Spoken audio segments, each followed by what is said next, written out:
We'll start out in northern Wisconsin, as Mr. Rodgers' entire neighborhood can be yours if the price is right. Now, this is the first of many obligatory MALLER monologues on the life and times of Aaron Rodgers. Stop me if you've heard this before.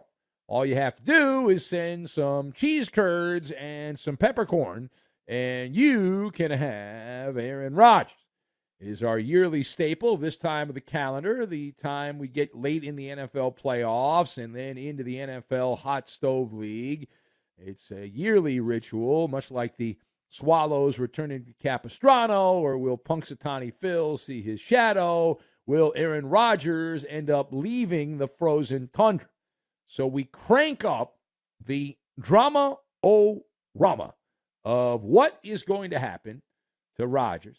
Number 12 in your program, but number 1 in your heart for the 2023 season. So if you haven't been following along because you're bored with the story, you have fatigue from the story. I actually took a day off because I had a little fatigue. I took a sabbatical from the story.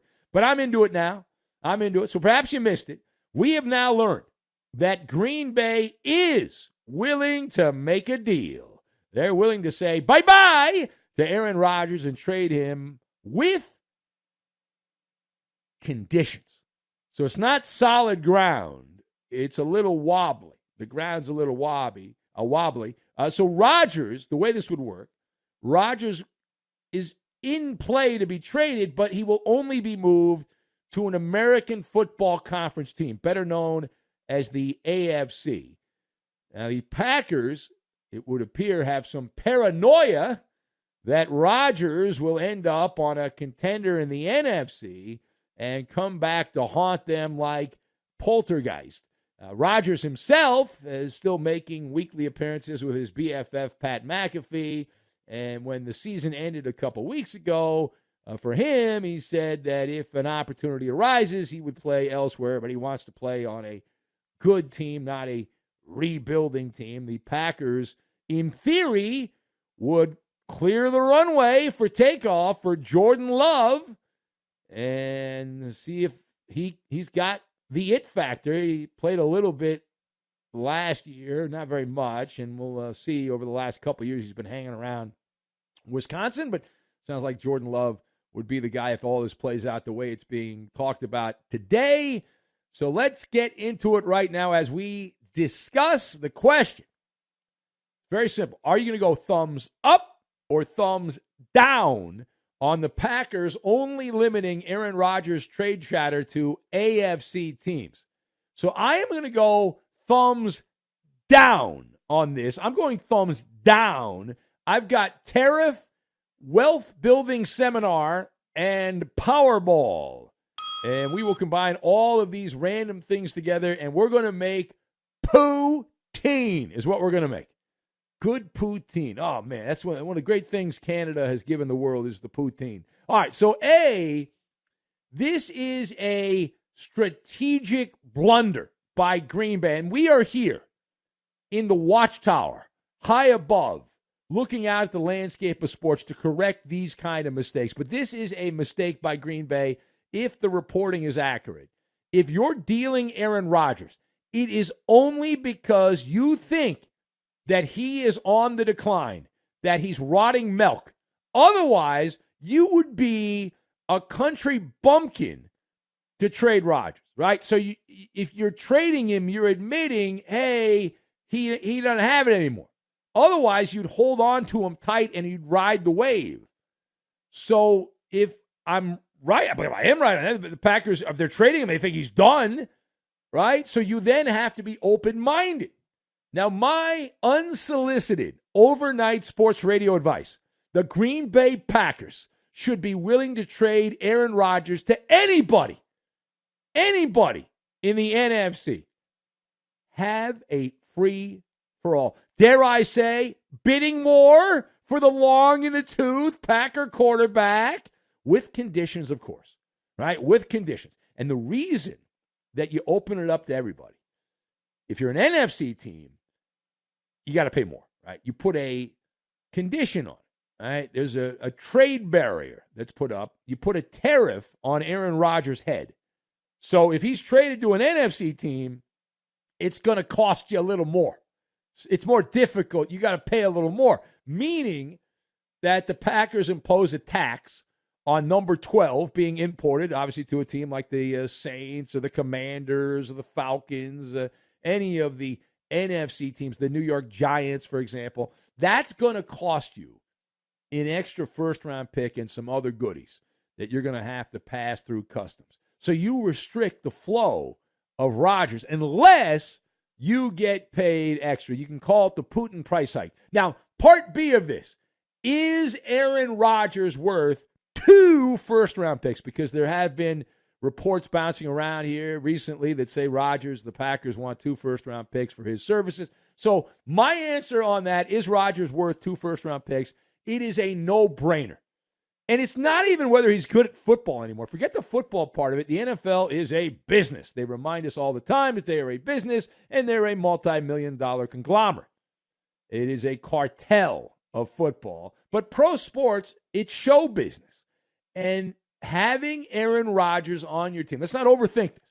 All right? Having Aaron Rodgers on your team, you are more bankable, right? He is sought after from a marketing perspective. Rodgers brings the traveling circus with him.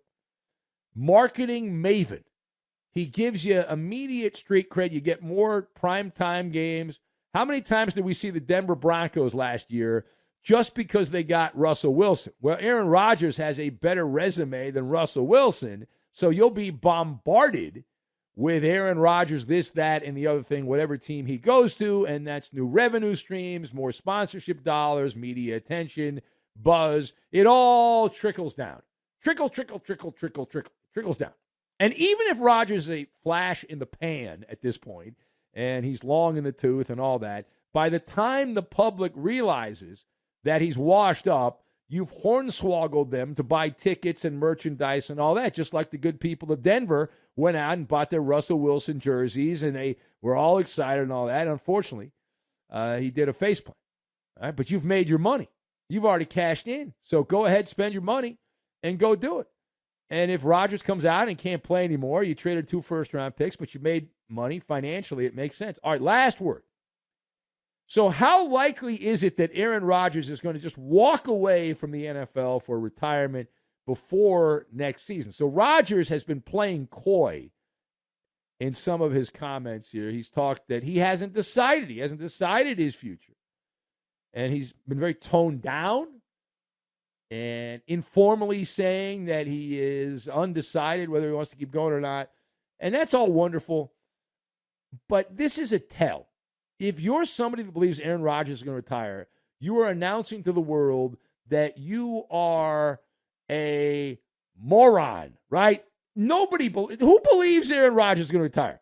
We are 100% sure that Aaron Rodgers' decision has already been made, and he is playing the public like a mandolin, like Dick and Dayton on a mandolin. And here's why, right? Rodgers would have to walk away from $110 million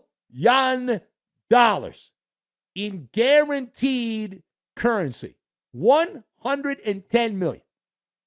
Now, I don't know about your world, but my world, you don't walk away from $110 million, even if you got a lot of money. Rodgers has the winning Powerball numbers, and why would you give the ticket away or just leave the ticket on the table? All you have to do is work 7 months a year. Sign me up for that. Sign me up for that. Who walks away from that kind of dough? The answer is nobody. Rodgers is open to the possibility of playing elsewhere, as we said, and he's gone on the record on that. He does not have a no-trade clause. And while he is no spring chicken, he does not have the no-trade clause, and so his options are limited, which means the only threat he has is to say, if you trade me to Team X, I'm going to retire. So you then have to, it's like he's creating artificially. What I see going on here in my crystal ball is Rodgers creating this trade protection where he's like, okay, I only want to play for X, Y, and Z. And if you don't trade me to X, Y, or Z, I'm going to just retire. And that way he will make sure to go to the team that he wants to go to. But either you retire or you play wherever the cartel of football wants, unless you make a stink. But Rodgers, he does appear to enjoy being a Darth Vader-like figure in the NFL. I think he's fully embraced how upset the wokesters get. Like, the woke crowd really hate him. He gets fired up into a tizzy and all that. And he's just sitting there in the corner of the room, Aaron Rodgers, and he's kind of sniffing and snipping the ayahuasca there, and letting out that stereotypical evil laugh, and just enjoying the hell out of all this. And idiots like me reacting to everything that happens in Aaron Rodgers, and he loves it. He's like, it's the greatest thing ever. It's like he's just able to play everybody like a mandolin, like we said.